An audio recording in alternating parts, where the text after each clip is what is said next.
Alright people, so I'm here to, everybody thinks that Susan G. Komen and all these charities are great organizations.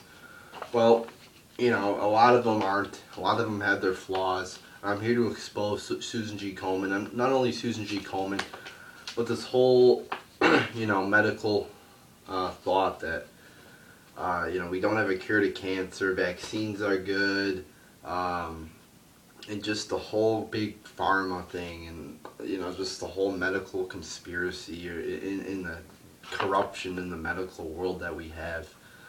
Because with cancer, everybody's like, oh, we gotta find a cure, we gotta find a cure. And while there are things out there that that have been studied to prevent cancer, and I will get into that in this video, they will just ignore it because people profit from you getting sick. So they're not going to find a cure to cancer because that would be too easy. That would be too cheap. You know how much money people make from cancer treatments and shit like that? I believe they had an episode on The Simpsons where they displayed that. And if you watch a lot of shit that happens on TV, a lot of entertainment shows have certain messages in it, whether they be good or bad, that are meant to to give you a message. Like on Disney Channel, they're praising Obama on there, and on other shows they have messages that are meant to expose governments or expose just evil in the world, whether it be with governments or mainly just that's what I see at least. But so yeah, I'm here to expose Susan G. Komen. And yeah, and while, let me say one more thing before I get into the gist of this video. Again, like, they should be looking to the things that actually cause cancer as opposed to looking for a cure to it to begin with. I mean, that would be a good start because they haven't found a cure yet. And you could look for a cure, but they keep ignoring the cure. So let's look to the things that cause cancer. So that's how we could prevent it from happening in the first place, or at least prevent a lot of it from happening in the first place. So to start off here, we got, this is from the Susan G. Komen website. You could look up, I believe it was under their financial, just pressing Susan G. Komen Finance. It's in their 2011 or 2012 or 2012, 2013, something like that statement. I think it's on like page 3. And I'll read the paragraph here that was on there. While we experienced a year of great achievement, we also faced challenge. We know Komen supporters give us more than money and time. They give us their trust, and we take it very seriously. Yeah. The grant-making decision we made for Planned Parenthood in fiscal year 2012, which we subsequently corrected, created great controversy. We take full accountability for what resulted. We never took our eye off the ball when it came to our mission. We learned from what we did right and from what we did wrong, and we pressed on. And we pressed on to work for the millions of women and men who rely on us, ensuring there was no interruption or gap in services for those who need our support the most. So they're like, yeah, we made a mistake in funding Planned Parenthood. Like, that's not a mistake. You don't just mistakenly give money to a fucking organization that funds abortions. That is bullshit. Yeah, we made a mistake, And I guarantee you, if there would not have been a public outcry, they would not have, stopped funding Planned Parenthood.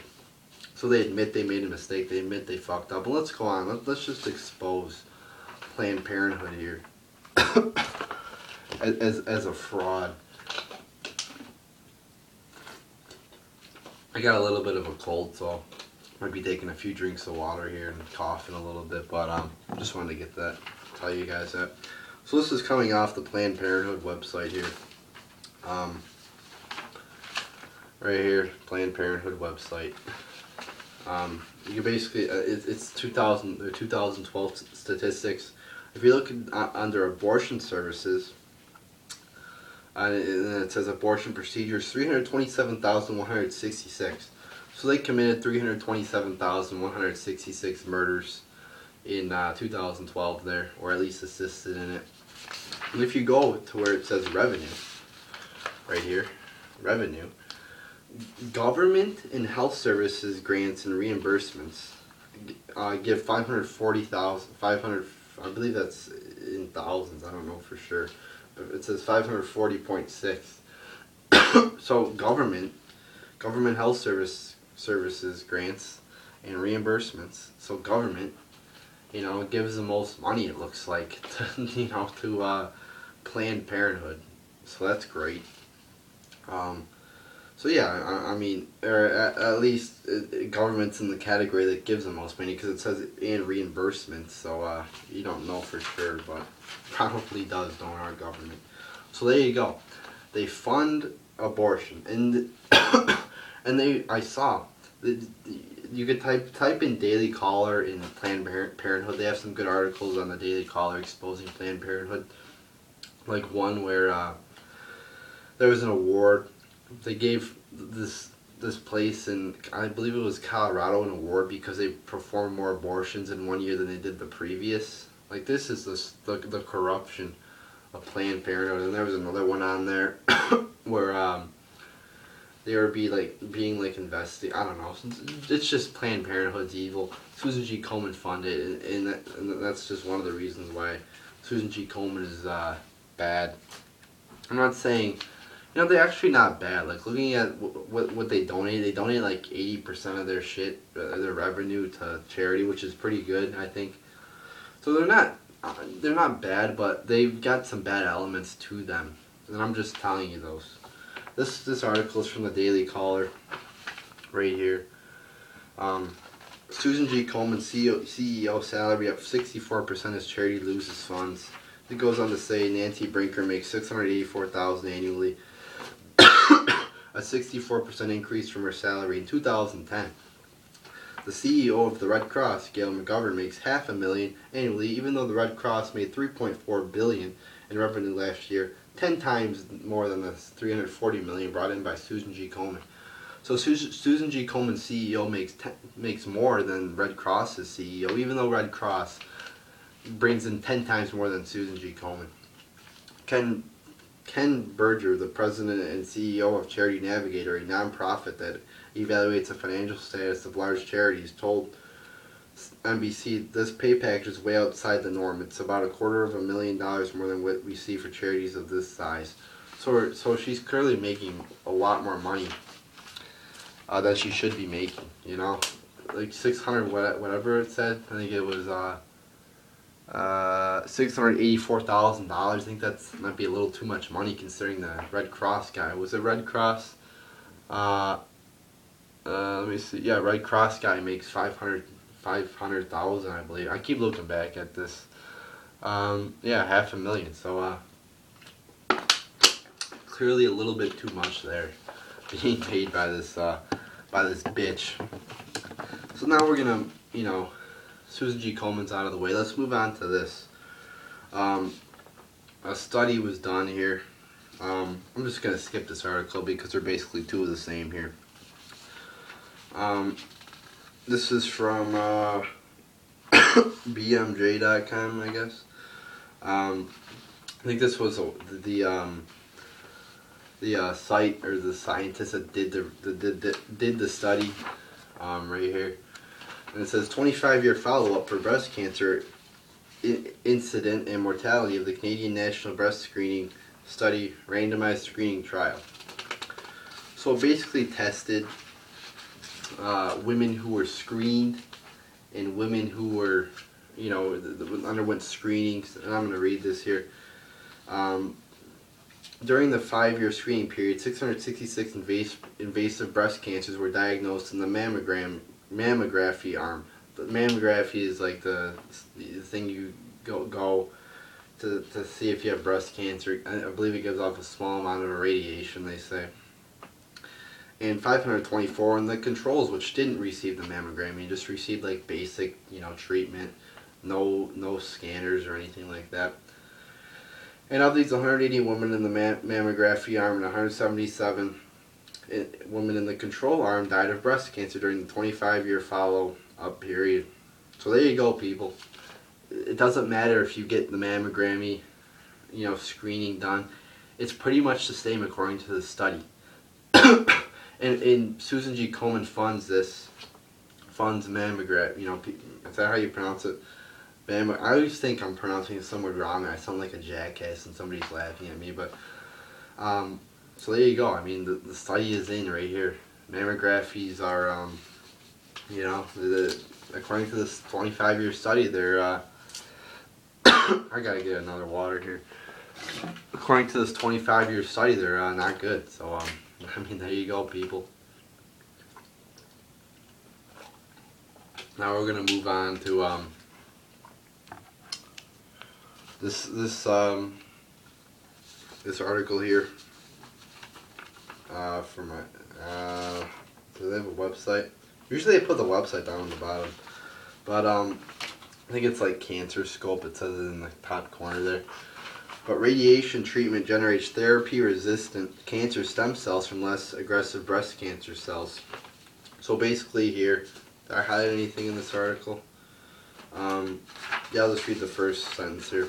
Researchers from the Department of Radiation Oncology at the UCLA Johnson Comprehensive Cancer Center report that radiation treatment transforms cancer cells into treatment-resistant breast cancer stem cells, even as it kills half of all tumor cells.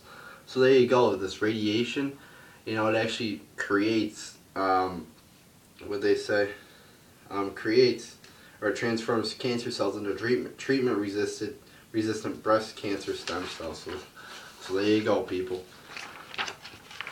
And then this is from cancer.gov right here, if you can see that. And it says false negative results occur more often. They're talking about like falsely diagnosing somebody.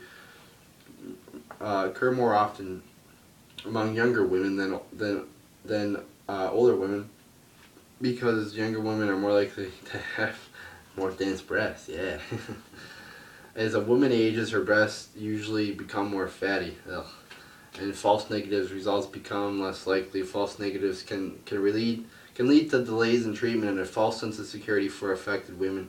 Some of the cancers missed by screening mammograms can be detected by clinical breast exams.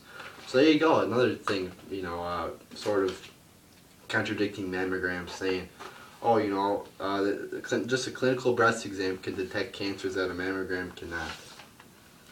Then we're going to go on to this product that supposedly can prevent cancer. This is coming out of New Scientist right here. Cheap, safe drug kills most cancers. It sounds almost too good to be true. A cheap and simple drug that kills almost all cancers by switching off their immortality. The drug DCA has already been used for years to treat rare metabolic disorders and so is known to be relatively safe. It has no patent, meaning it could be cheap. Evangelicos Michalikis of the University of Alberta in Edmonton and his colleagues tested DCA on human cells cultured outside the body and found it killed lung, breast, and brain cancer cells, but not healthy cells. Tumors in rats deliberately infected with human cancer also shrank drastically when they were fed DCA-laced water for several weeks. So, there you go, people. According to the study of DCA, it kills cancer cells. But yet they won't investigate it. You hear very little in mainstream news about it. So there you go. I mean, you hear nothing, zero about DCA, do you, people? You only hear about it in some little, in some publications, alternate media, but you don't hear about it in the mainstream media. Then we're going to go on to, is Big Pharma ignoring a potential cancer cure? And it's basically just a Fox News article. I wanted to bring it up because actually Fox News did cover this, so I give them credit for covering DCA. Now, I do got a few articles here on the polio vaccine and how it was given a substance known, maybe to cause cancer, and it was found in cancers, I believe, SV40. But I will get to that, I think, in a future time, because I want to keep this video under 15 minutes because it's easier to upload, and I don't want, a 20-minute video. I don't want this to get out of hand. So I'm just going to end the video there. So let me know your thoughts on Susan G. Komen. I mean, I think overall it's not bad, but it definitely has some flaws in it, and those flaws should be pointed out because it's not all great. When people do a charity, they think, oh, that's great, but a lot of charities have flaws, and I felt the need to point those out. So there you go, people.